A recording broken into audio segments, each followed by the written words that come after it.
Good morning. Around 40 people are thought to have been killed in the first few hours of President Putin's conflict with Ukraine. That is according to an advisor to Ukraine's president. In the capital, many are still trying to flee. All are trying to make sense of what happened in the early hours. Western leaders immediately condemned the invasion. Geraint Vincent on what we know so far. It started before dawn. Across the country, Ukrainians woke to explosions lighting up the sky.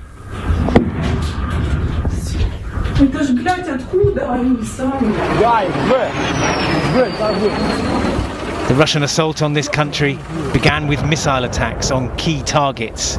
This was an airport. On television, Ukrainians saw their president's response to what he described as a full-scale war. Volodymyr Zelensky spoke of the practicalities of popular resistance, urging his people to give blood and saying that his government would issue weapons to anyone who wants them. As columns of Russian military transports and armoured vehicles rolled across Ukraine's border in the north, south and east, the Russian president warned Ukrainians not to resist and to lay down their arms. In his televised address, Vladimir Putin delivered an ominous message. Whoever would try and stop us, he said, should know that Russia's response will lead you to such consequences that you have never faced.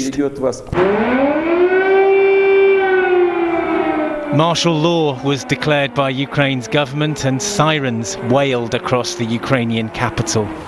The traffic queues to leave Kiev lengthened through a fearful morning. The assault on this sovereign nation, so long expected, has finally come, and the world waits and watches to see how fast and how far Russia will go. Geraint Vincent, ITV News. In the last few minutes, NATO has just announced plans to send more military support to the region.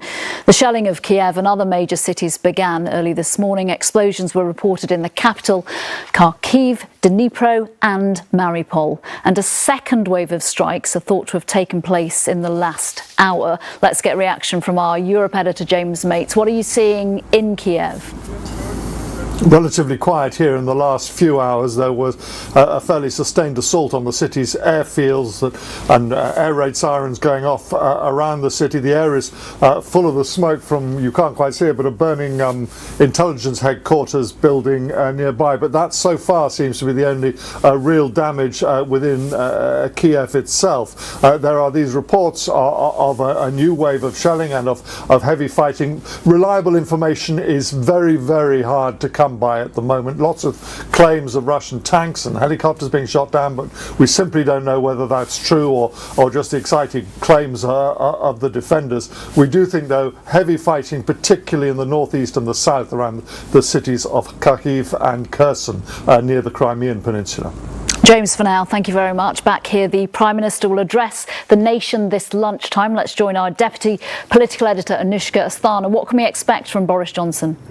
When he delivers that speech, he is going to describe this invasion as a catastrophe for the continent. We know that he has had an emergency Cobra meeting this morning where they've discussed ramping up sanctions. Sources tell me he wants to put in place the largest and most severe sanctions package ever against Russia. He'll be discussing that with G7 leaders this afternoon, hoping to get agreement. And the Foreign Secretary, Liz Truss, is hitting the phone, speaking to her counterparts as well. Remember, there was criticism this week that Britain's first set of sanctions were too weak. And beyond what you're seeing on the ground, all of this is having a knock-on effect in other areas as well. The oil price has hit the highest in 8 years, and there is a warning this morning that petrol prices could reach £1.60 per litre. Bad news when we already have a cost of living crisis.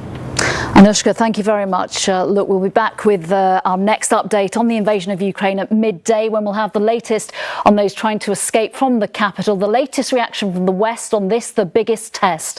Until then, we've got more coverage on our website, including from the latest from our